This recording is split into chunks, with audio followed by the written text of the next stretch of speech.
अब हम लोग आते हैं अपना मेन चैप्टर में, जिसका नाम है pair of linear equation in two variable. इसको पढ़ने से पहले वो दो चीज़ को ध्यान से देख लीजिएगा।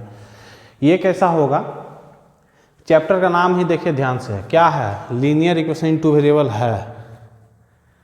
इसका मतलब क्या होगा, कहीं ना कहीं equation ax plus B Y plus C form में होगा, लेकिन साथ में पेयर दिया हुआ है। इसका मतलब क्या है, वो इक्वेशन दो बार होगा।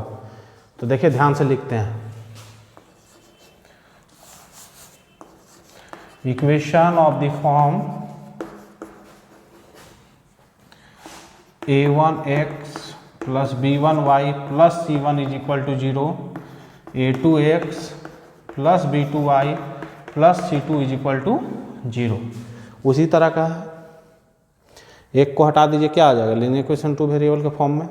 दोनों को रखिए, जोड़ा आ जा रहा है ना, इसीलिए नाम पड़ा है pair of linear equation two variable. जहाँ पर होना क्या चाहिए था साथ में, where a1 b1 are both not 0।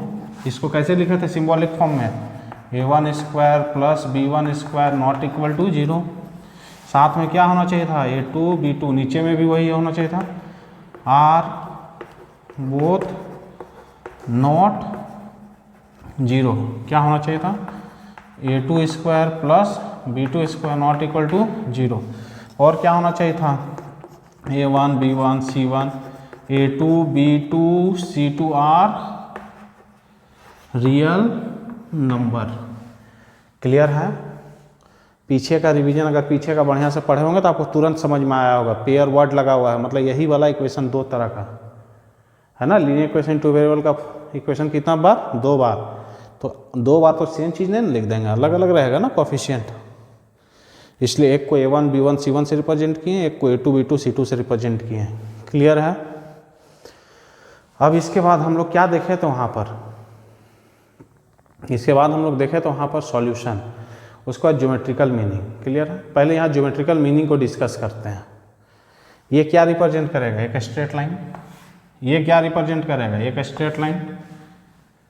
तो इसका ज्योमेट्रिकल मीनिंग क्या रिप्रेजेंट करेगा, पेयर ऑफ स्ट्रेट लाइन। उससे पहले कुछ एग्जांपल्स देख लेते हैं।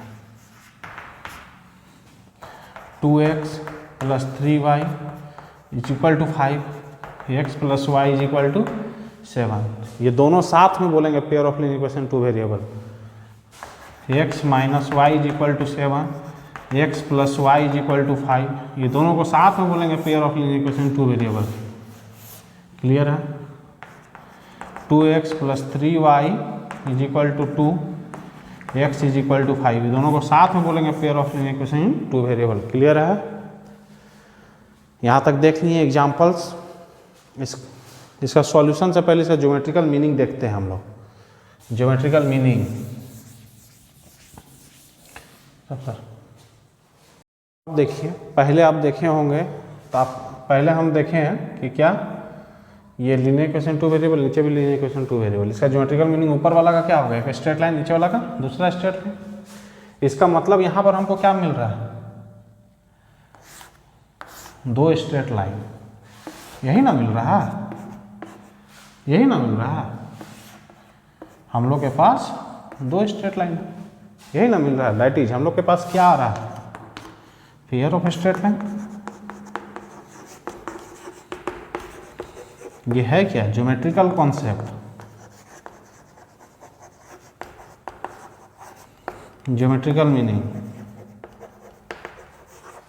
क्लियर है।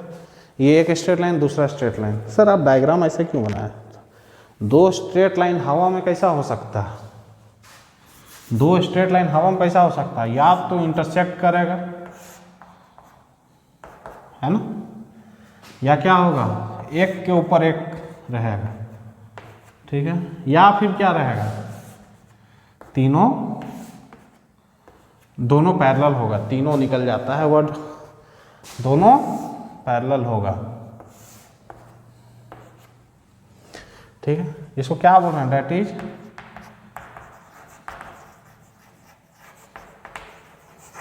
Intersecting at a point. यही ना हो रहा है। ये क्या हो रहा है, एक के ऊपर एक, उसको बोलते हैं कोइंसिडेंट लाइंस, और इसको तो बहुत पहले से जान रहे हैं हम लोग, क्या बोलेंगे, पैरेलल लाइंस। ठीक है,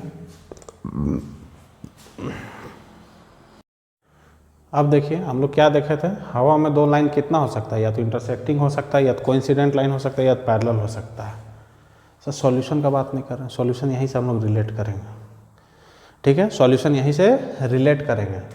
सॉल्यूशन क्या होता है, ग्राफ की मदद से, यहाँ पर हमको ग्राफ की मदद से भी फाइंड करना होगा, इसलिए सॉल्यूशन क्या होता है, सॉल्यूशन यहाँ पर देखिएगा, pair of linear equation two variable के फॉर्म में।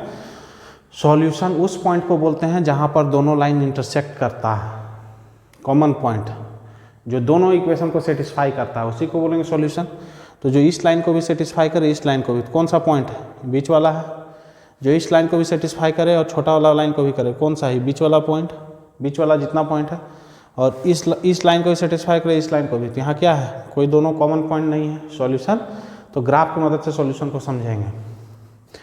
तो यहाँ सॉल्यूशन क्या है, लाइन कितने जगह में टच कर रहा है, एक जगह में, तो डैट इज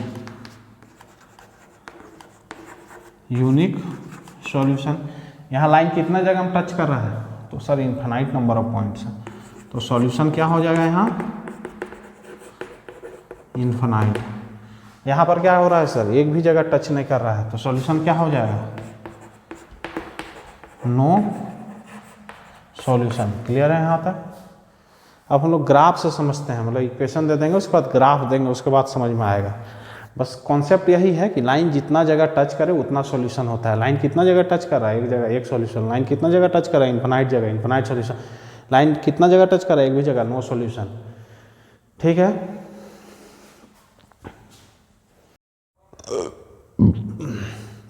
अब देखिए क्लास 10th में हमको पढ़ना क्या है, सबसे बड़ा बात, सबसे पहला बात, बड़ा तो है ही और पहला बात है भी, इतना दूर तक पढ़ा दिए सर आप, कंटेंट नहीं दिए, देते हैं जहाँ जरूरत है वहीं पर देंगे।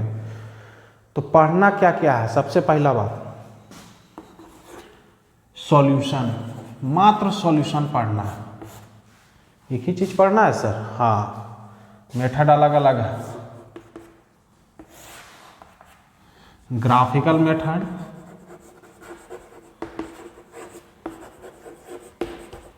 और अलजेब्रिक मेथड से।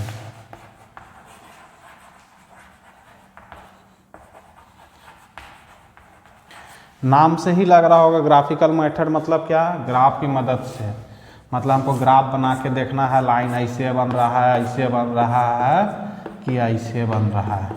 ठीक है, अलजेब्रिक मेथड एक नया मेथड का आपको इंट्रोडक्शन मिलेगा, जहाँ पर क्या है, दो मेथड है। पहले कुछ और था, अभी रिलेटेड सिलेबस में आपको दो ही मेथड पढ़ना है, एक एलिमिनेशन, दूसरा सब्स्टिट्यूशन। एलिमिनेशन और दूसरा सब्स्टिट्यूशन मेथड। सारा टॉपिक इम्पॉर्टेंट है, इस बीच में आपको थोड़ा थोड़ा कुछ कुछ नया कॉन्सेप्ट मिलेगा, कंसिस्टेंसी, इनकंसिस्टेंसी, सारा चीज़ को आपको रखना है ध्यान में।